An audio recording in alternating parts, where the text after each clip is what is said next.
یہ تو محبت ہے تو لاکھوں ستم ہے، خدا جانے اگر تم خشمگین ہوتے تو کیا کرتے۔ یہ سند اگر ضعیف ثابت ہو بھی جائے، ہے نہیں، میں پھر کہتا ہوں نہیں ہے، اصول حدیث کی روشنی میں صحیح ہے، محدثین کی ایک تعداد نے اسے صحیح کہا، لیکن ایک منٹ کے لیے ہم مان لیتے ہیں کہ تمہاری بات ٹھیک ہے، اس کی سند میں کلام ہے، لیکن اس کا متن وہ ہے جو قرآن کریم کی آیت کے مطابق ہے۔ یہ بھی حیات فی القبر کی بات کرتی ہے، قرآن کریم بھی حیات فی القبر کی بات کرتا ہے۔ قرآن کریم پارہ نمبر 12 سورہ ابراہیم میں اللہ فرماتے ہیں یثبت اللہ الذین آمنوا بالقول الثابت فی الحیات الدنیا وفی الآخرہ۔ اس آیت کا معنی کیا ہے؟ نبی کریم صلی اللہ علیہ وسلم سے صدیقہ کائنات ام المومنین امی عائشہ رضی اللہ تعالی عنہا نے پوچھا، جسے حضرت امام سیوطی نے الدر المنصور اپنی تفسیر میں نقل کیا۔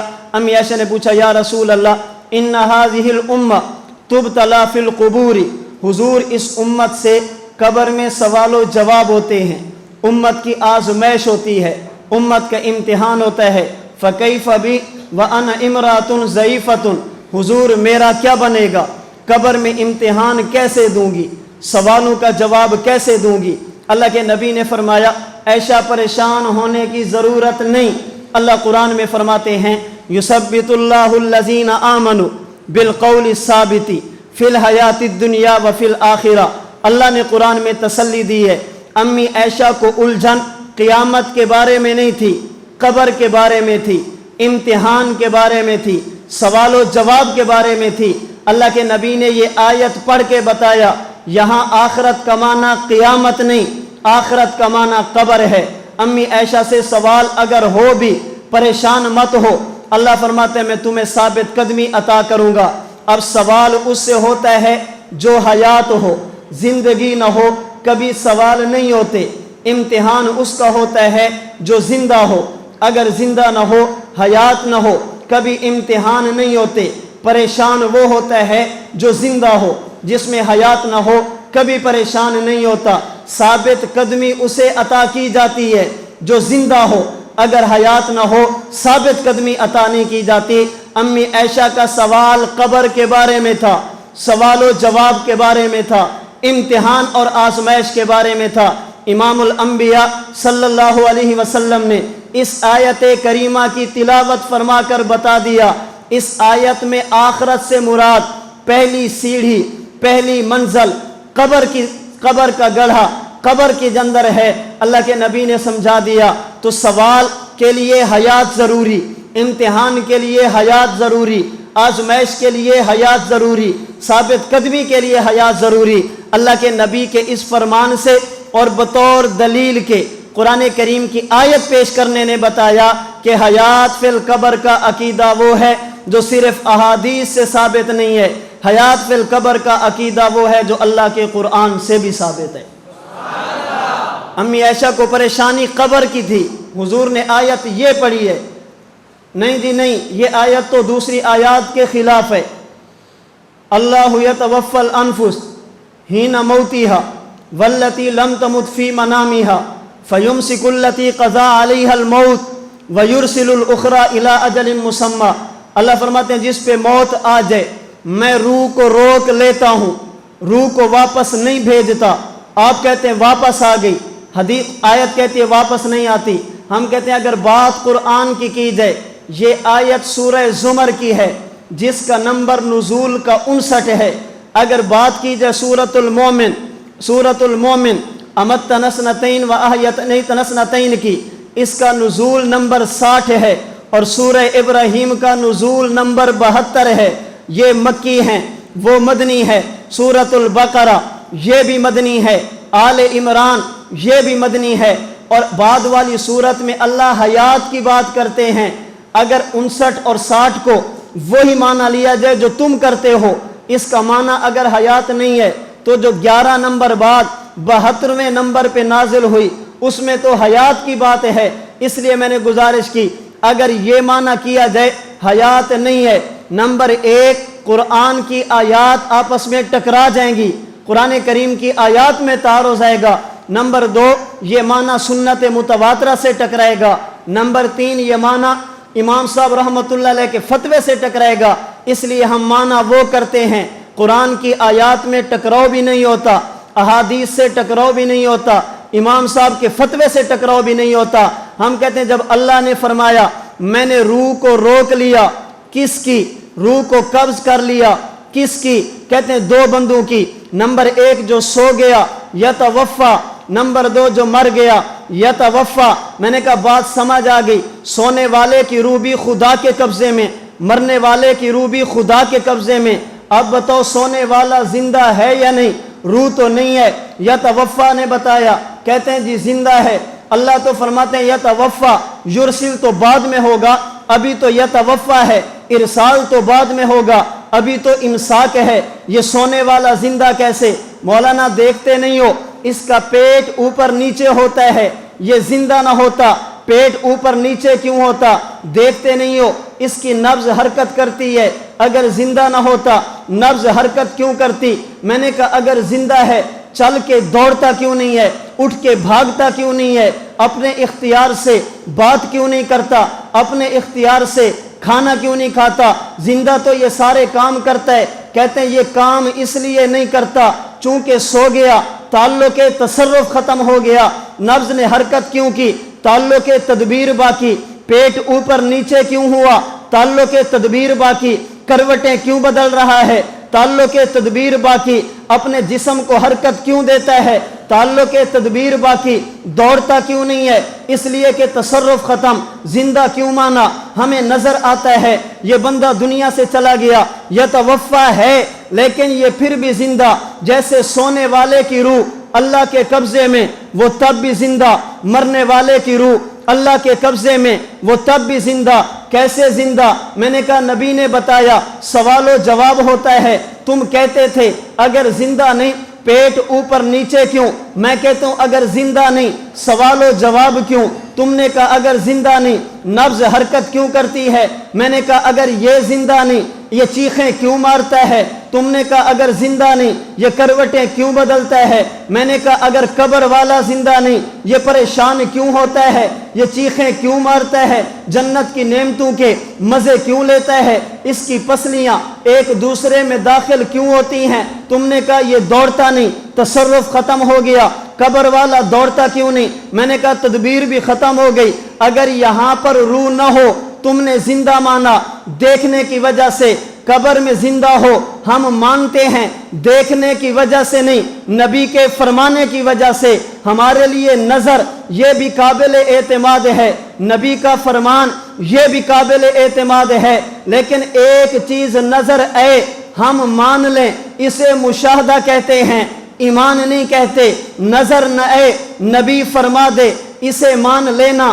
اسے ایمان کہتے ہیں۔ ہم نے سونے والے کی حیات مانی اگرچہ روح نہیں تھی آنکھ کی وجہ سے، مرنے والے کی حیات مانی اگرچہ روح نہیں تھی نبی کے فرمان کی وجہ سے۔ یہ حیات ظاہری نہیں، حیات خفی ہے، نظر آنے والی تو ہے لیکن پوشیدہ ہے، اس کا جہان بدل گیا۔ اس لیے ہم نے کہا اگر سونے والے کو حیات توفی کے باوجود حاصل ہے تو مرنے والے کو حیات بھی توفی کے باوجود حاصل ہے۔ ہم نے دونوں کو زندہ مانا۔ تو اگر وہ مانا کیا جائے قرآن کے خلاف، حدیث متواترہ کے خلاف، امام صاحب کے فتوے کے خلاف، اور اگر بات ہماری کی جائے قرآن کے بھی مطابق، حدیث کے بھی مطابق، امام صاحب کے سند پہ کلام ہو، متن قرآن کے مطابق ہو، تو کیا کرتے ہیں؟ متن قابل عمل ہوتا ہے۔ توعد روحہ فی جسدہ پر کلام ہو بھی صحیح، ضعف اس کا ثابت بھی کر دو، ہمیں تب بھی پریشانی نہیں، کیونکہ اس کا متن وہ ہے جو اللہ کے۔ نمبر 2 اسی کو سمجھیں، متن قرآن کے مطابق ہو۔ ہمارا عقیدہ انبیاء کرام علیہم الصلاۃ والسلام کو اللہ قبروں میں حیات عطا فرماتے ہیں۔ الانبیاء احیاء فی قبورہم یصلون، سند پہ کلام آ گیا۔ امام ذہبی نے کہا ضعیف ہے، فلاں نے کہا ضعیف ہے، فلاں نے کہا ضعیف ہے۔ ہم نے کہا اگر ضعف ثابت ہو بھی جائے نبی کی حیات فی القبر وہ ہے جو قرآن کی آیات کے مطابق ہے. نبی کی قبر کی حیات وہ ہے جو قرآن کی آیات کے مطابق ہے. نمبر 1 سورۃ البقرہ آیت نمبر 154. قاضی ثناء اللہ پانی پتی رحمہ اللہ نے تفسیر مظہری میں، حکیم الامت حضرت تھانوی نے بیان القرآن میں، مفتی اعظم پاکستان مفتی محمد شفیع عثمانی نے معارف القرآن میں، حضرت مولانا عبدالحق حقانی نے تفسیر حقانی میں، ان 5 مفسرین نے 4 مفسرین نے ان 4 تفسیروں میں لکھا قرآن کی یہ آیت دلیل ہے کہ نبی وفات کے بعد قبر میں زندہ. 4 مفسرین نے سورۃ آل عمران آیت نمبر 169. امام تقی الدین سبکی نے شفاء السقام میں، امام سخاوی رحمۃ اللہ علیہ نے القول البدیع فی الصلاۃ علی الحبیب الشفیع میں، حضرت امام جلال الدین سیوطی نے الحاوی للفتاوی میں، ان 3 بند اور بھی ہیں بڑے بڑے 3 حضرات نے لکھا آل عمران کی آیت نمبر 169 دلیل کے نبی قبر میں زندہ. آیت نمبر 3 سورہ نساء نمبر 64. امام ابن کثیر نے تفسیر ابن کثیر میں، حجت الاسلام والمسلمین، بانی دار العلوم دیوبند، قاسم العلوم والخیرات، منبع فیوز و برکات، صاحب آب حیات مولانا محمد قاسم ننوتوی نے آب حیات میں، علامہ ظفر احمد عثمانی نے اعلاء السنن میں، شیخ الحدیث مولانا محمد زکریہ کاندھلوی نے اوجز المسالک شرح موطا مالک، ان 4 حضرات نے لکھا سورہ نساء کی آیت نمبر 64 دلیل کہ نبی قبر میں زندہ. دلیل نمبر 4 سورہ انفال آیت نمبر 33.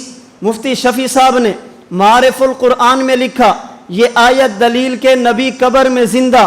دلیل نمبر 5 سورہ احزاب آیت نمبر 53. قاضی ثناء اللہ پانی پتی نے تفسیر مظہری میں، حکیم الامت مجدد الدین والملت حضرت مولانا شاہ محمد اشرف علی تھانوی نے خطبات حکیم الامت کی 5ویں جلد میں لکھا یہ آیت دلیل ہے کہ نبی قبر میں زندہ. ہم نے کہا حدیث میں ہے نبی قبر میں زندہ. سوال سند پر کلام ہے، سند میں ضعف ہے. میں نے کہا امام شافعی نے فرمایا اگر سند پر کلام ہو بھی صحیح، متن میں مسئلہ وہ ہو جو اللہ کے قرآن میں ہو، متن میں عقیدہ وہ ہو جو اللہ کے قرآن میں ہو، اب یہ ضعیف نہیں رہتی، صحیح بن جاتی ہے، متروک نہیں ہوتی، معمول بہا بن جاتی ہے، اسے چھوڑا نہیں جاتا، اسے لیا جاتا ہے. میں نے بطور مثال کے 5 آیتیں پیش کی ہیں اور 5 آیتوں کی تفسیر میں نے اپنی طرف سے نہیں کی. میں نے آپ کے کراچی سے لے کر علامہ ظفر احمد عثمانی تک، وہاں سے لے کر دارالعلوم دیوبند آب حیات تک، وہاں سے لے کر سہارنپور شیخ الحدیث مولانا محمد زکریہ کاندھلوی رحمۃ اللہ علیہ تک، وہاں سے لے کر امام ابن کثیر تک، وہاں سے لے کر امام تقی الدین سبکی تک، میں نے تو بڑے حوالے پیش کیے جنہوں نے ان آیات میں لکھا یہ آیتیں دلیل ہیں کہ نبی قبر میں زندہ. اگر حدیث میں ضعف آ بھی جائے لیکن جب متن قرآن کے مطابق ہو، متن ایسا ہو جو قرآن کے مطابق ہو، موافق ہو، اسے چھوڑا نہیں جاتا، اسے لیا جاتا ہے. عقیدہ اس کے خلاف نہیں اختیار کیا جاتا، عقیدہ وہی اختیار کیا جاتا ہے. ہمارا عقیدہ انبیاء کو صرف حیات نہیں ملتی، انبیاء نماز بھی پڑھتے ہیں. ہم یصلون مسند ابی یعلا میں، ہم یصلون تاریخ اصبہان میں، ہم یصلون دیگر کئی کتب میں حدیث پاک موجود ہے.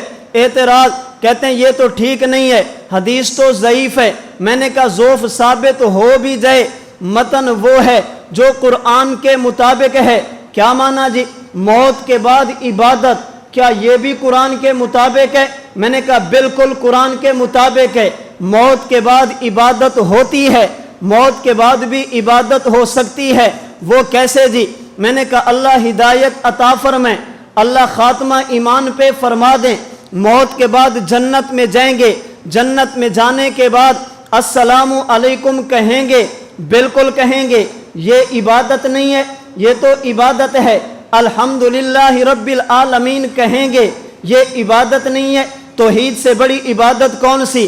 جنتی جنت میں اللہ کی توحید بیان کر رہے ہیں، الحمدللہ الذی، وہ کہیں گے اورثنا الارض، اللہ تیرا شکر ہے آپ نے ہمیں جنت کا وارث بنایا، نتبوأ من الجنت حیث نشاء، کیا یہ عبادت نہیں ہے؟ جنت میں عبادت سلام والی بھی، جنت میں عبادت سلام والی بھی، اللہ کی حمد والی بھی، اللہ کی توحید والی بھی۔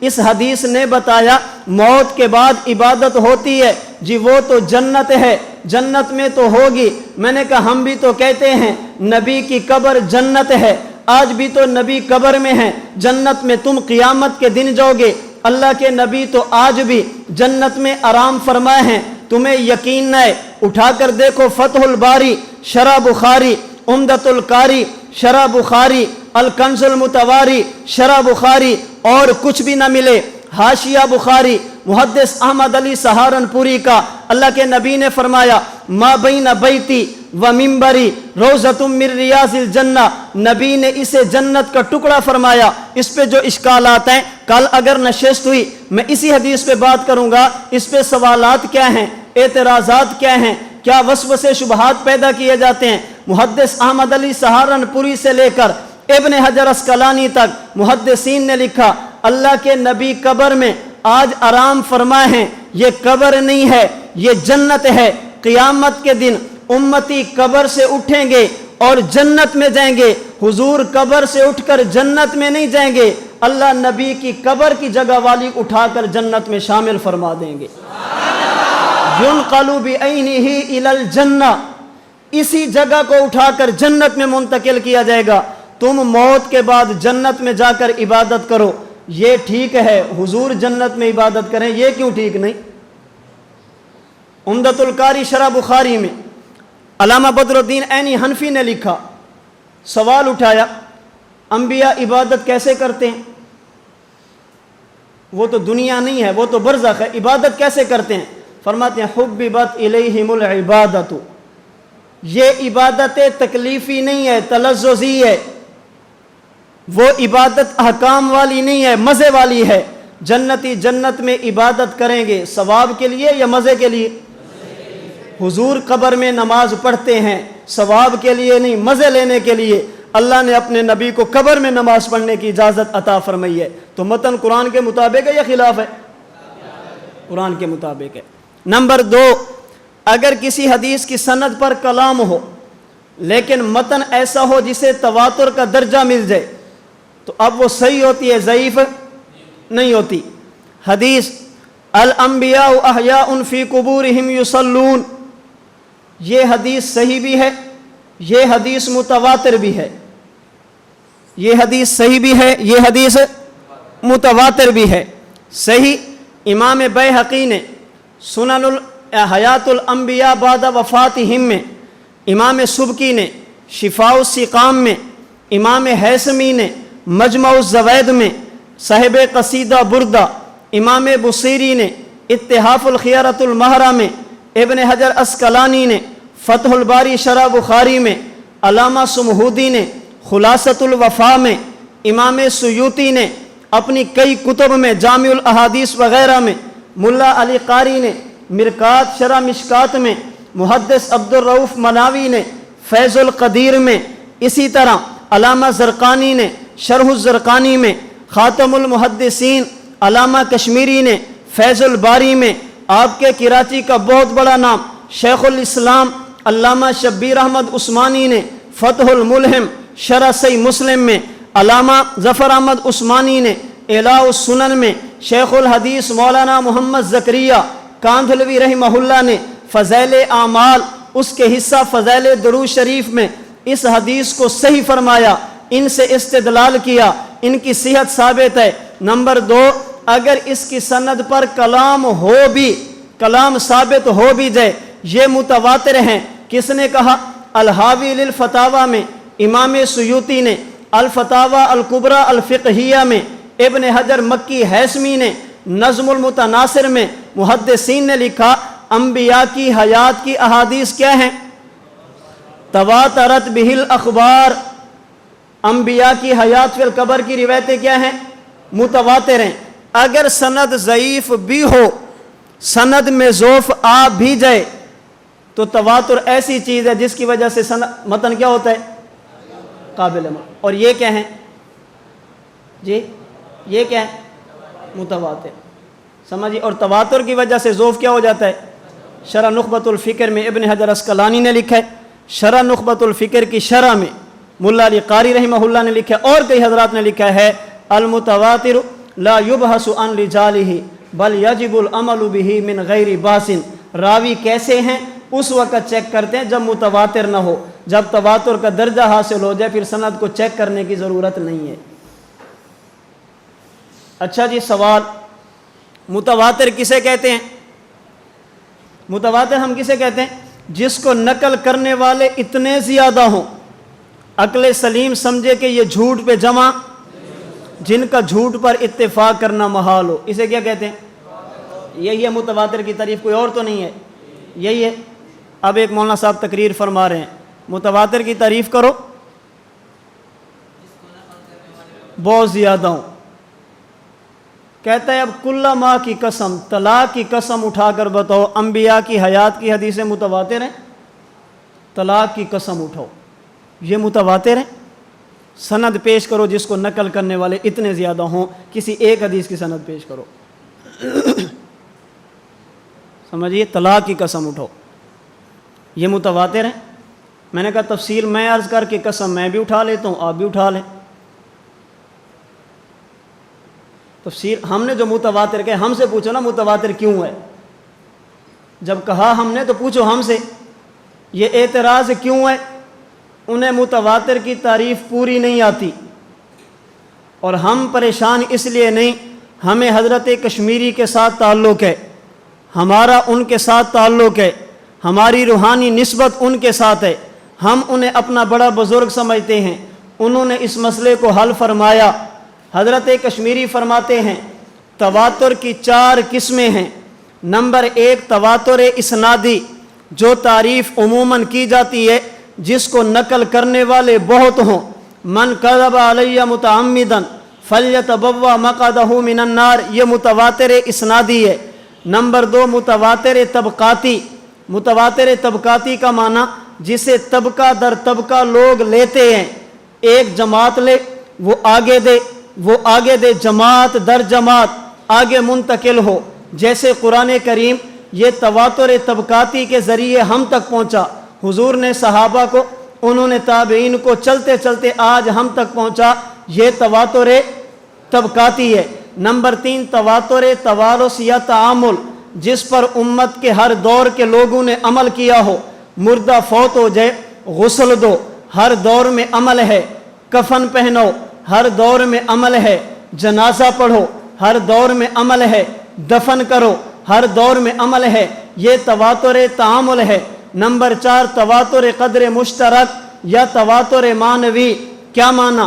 ایک عقیدہ ہو، اس پر کئی روایتیں ہوں، ایک روایت کے لفظ اور ہوں، دوسری کے اور ہوں، تیسری کے اور ہوں، نقل کرنے والے زیادہ نہ ہوں، لیکن روایتیں 5 6 7 8 9 10 تک چلی جائیں، اتنی روایتیں ہوں، لفظ الگ الگ ہوں، راوی الگ الگ ہوں، لیکن جب تمام کو اکٹھا کیا جائے مطلب سب کا ایک نکلے، مفہوم ایک نکلے، قدر مشترک ایک نکلے، اسے کہتے ہیں تواتر معنوی۔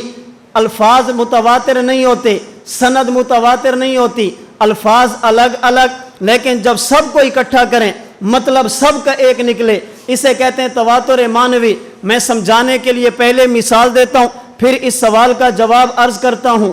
آپ یہاں جامع مسجد محمودہ احمد المدارس میں تشریف لے آئے، کورس ہونے لگا، ایک بندہ یہاں پہ آیا حضرت مولانا عبد الماجد صاحب دامت برکاتہم العالیہ کے پاس۔ میں پہلے کہہ دیتا ہوں نقل کذب نہ باشد، ٹھیک ہے، جھوٹ نقل کرنے سے بندہ نقل کذب نہ باشد۔ ان سے آ کر کہتا ہے کہ مولانا آپ کے ہاں کورس ہو رہے، میں تو بہت پریشان ہوا، حیران ہوا، صبح جب میں تہجد کے وقت آیا ایک طالب علم بھی سویا ہوا نہیں تھا، اٹھ کے تہجد پڑھ رہے تھے، دوسرا آ گیا، مولانا میں پریشان ہوا، حیران ہوا، جب نماز کا وقت ہوا یہ 10 منٹ پہلے مسجد میں جا کر خاموشی کے ساتھ بیٹھے تھے، ایک بھی بات نہیں کر رہا تھا، تیسرا آ گیا میں نے نماز پڑھی، ایک بھی ان میں مسبوق نہیں تھا، سب نے تکبیر اولیٰ کے ساتھ نماز پڑھی۔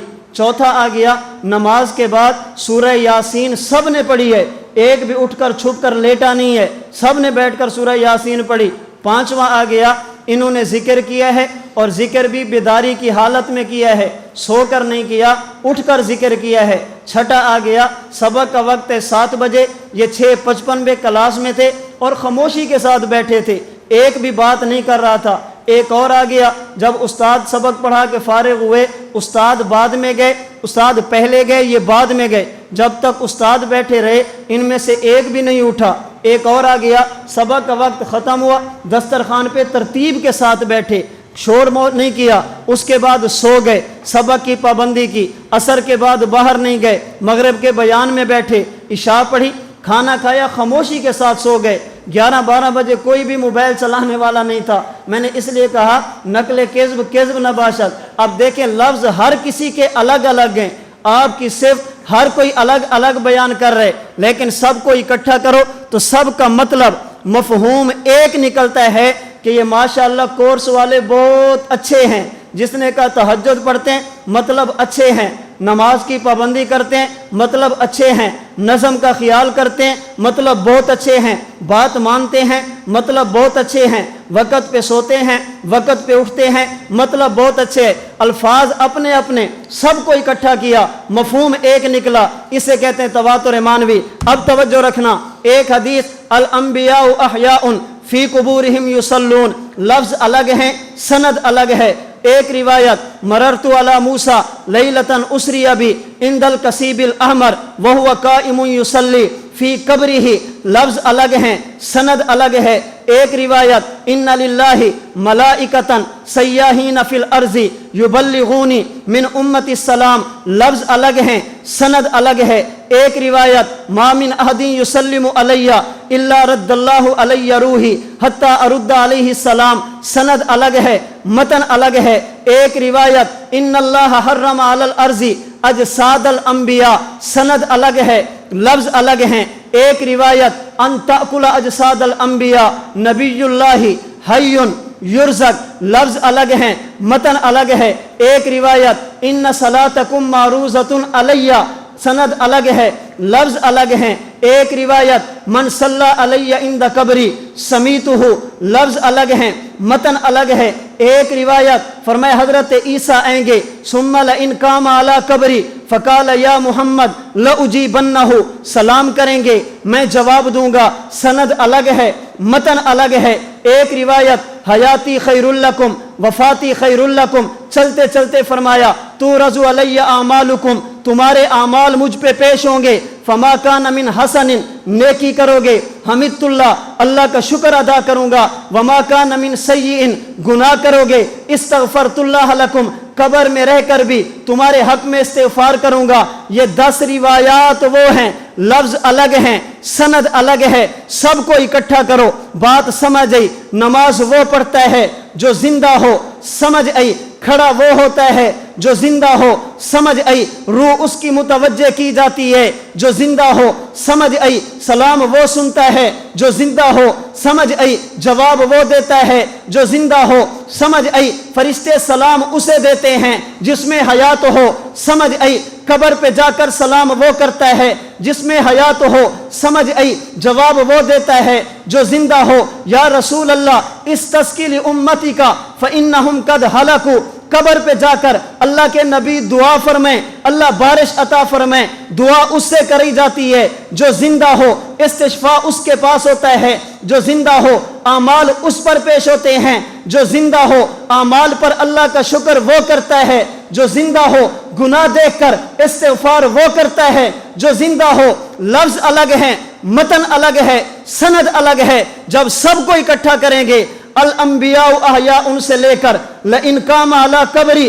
فقال یا محمد لأجیبنہ، ان 10 روایات نے بتایا نماز سے لے کر سلام کے جواب تک۔ نماز وہ پڑھتا ہے جو زندہ ہو، سلام کا جواب وہ دیتا ہے جو زندہ ہو۔ تمام روایات کا قدر مشترک، مفہوم، معنی یہ نکلتا ہے انبیاء اپنی قبروں میں زندہ ہیں۔ جب تواتر آ جائے چاہے سندی ہو یا مانوی ہو، جب ہم نے تواتر کہا، ہم سے پوچھو جب روایت کو تواتر کا درجہ حاصل ہو جائے پھر اس کی سند پر بحث کرنے کی ضرورت نہیں رہتی۔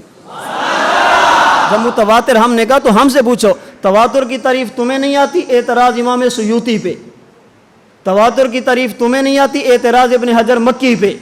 تواتر کی تعریف تمہیں نہیں آتی، اعتراض خاتم المحدثین علامہ کشمیری پہ۔ تعریف تمہیں نہیں آتی، اعتراض فتح الملم علامہ عثمانی پہ۔ اپنے علم کا علاج کرو، اپنے علم پہ ماتم کرو، جو تمہارے پاس ہے اس پہ ماتم کرو۔ کتنا ہمارا علم ہے، اعتراض ہم پہ کرتے ہیں۔ تو جب تواتر کا درجہ حاصل ہو جائے پھر سند پر کلام ہو بھی صحیح تو پریشان ہونے کی ضرورت نہیں۔ میں نے دو باتیں عرض کی ہیں۔ نمبر ایک، اگر سند پر کلام و متن قرآن کے مطابق ہو تب بھی قابل عمل، سند پر اگر کلام ہو بھی صحیح، متن کو تواتر کا درجہ حاصل ہو جائے تب بھی قابل عمل۔